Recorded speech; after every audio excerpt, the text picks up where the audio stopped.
Yes. For the past 10 years, our work has focused on architecture as both subject and site for many of the performances, films, and installations that we've made. We've largely been thinking about modernist architecture and domestic space.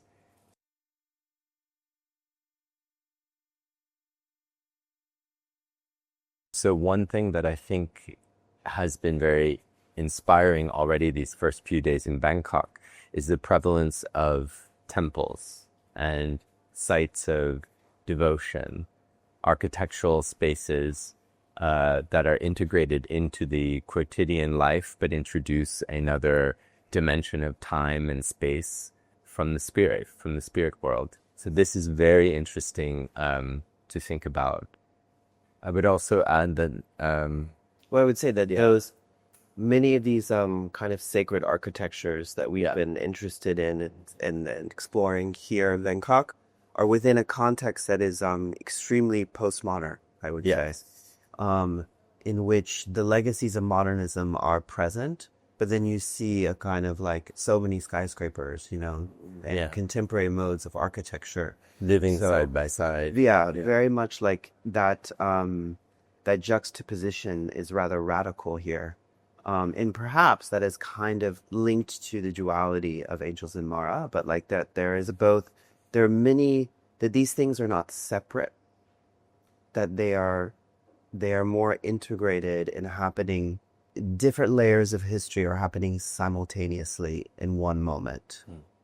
And I think that some of our work will be to try to unpack the different layers that are happening all at once, kind of untangling the knot in a way. Different times, all at once. I've been very struck, I've only been here for 3 days, but the different temporalities.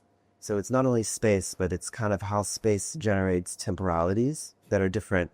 Because Bangkok reminds me of New York or Los Angeles. It's extremely fast-paced, a kind of like controlled chaos. But then when we were visiting with the team, some of the temples, how the temporality is a very different temporality that is much slower, much more intentional, and relates to a kind of very long time. So there are many different temporalities that we exist in this city. And especially as artists who are really working with time, time-based artists. So even when we are making installation or objects, there's always a temporal element to our work. I think this is very exciting.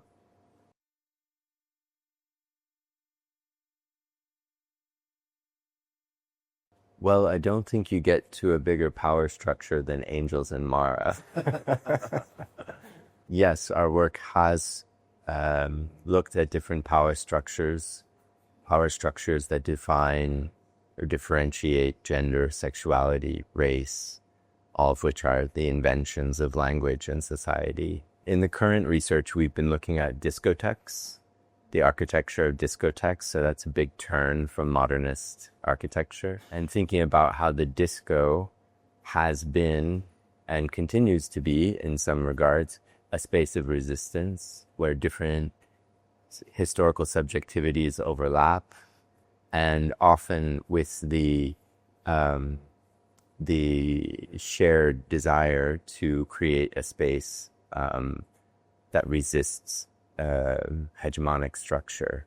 We're thinking a lot about the disco in the 80s, particularly during the height of the AIDS epidemic, and how the disco was a place that touched mortality, where desire could be expressed, but it was also for the organization of people. So it will be interesting to bring this idea of the disco and the sacred space together in our project, Saints at a Disco.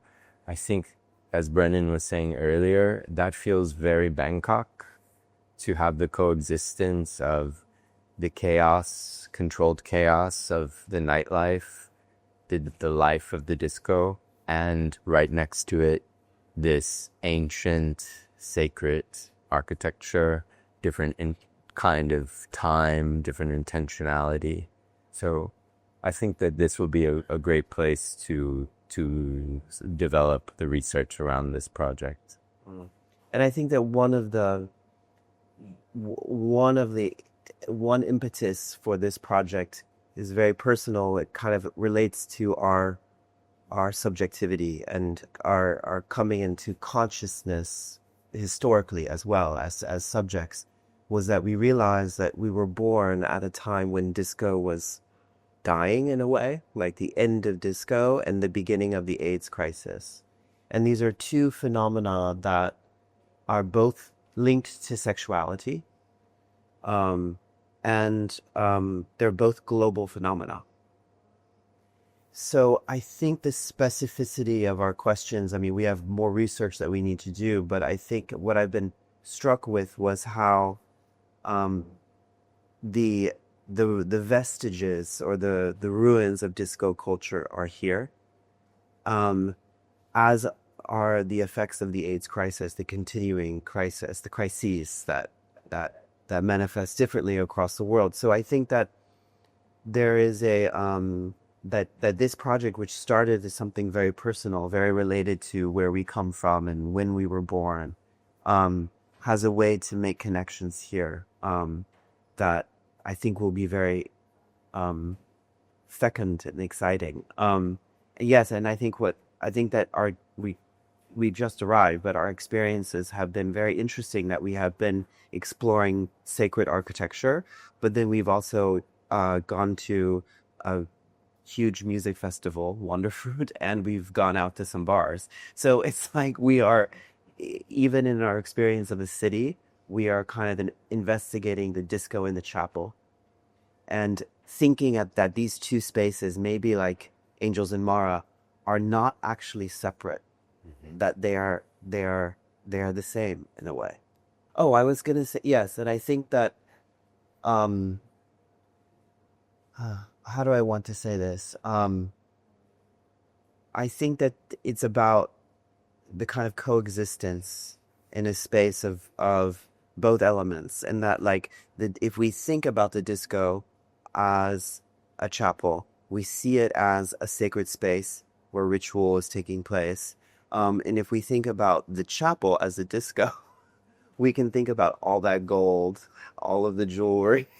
It's extremely disco in a way too. So it's about the coexistence of these elements, and I think it's about trying to find what is the dialectic inside of this. And we're just at the beginning of this question, but it's related to the question of like how, in what was happening socially, historically, politically at the moment of one's birth, kind of forms your fidelities and your struggles, because a lot of this work is still very political to ask these questions, because it's about bringing two institutions, which is an institution of religion of the church, and then another institution which could be called queer community or nightlife, and actually looking at them as not separate, as not opposed, as mutually constitutive for the contemporary moment, because it's kind of what created us as historical subjects.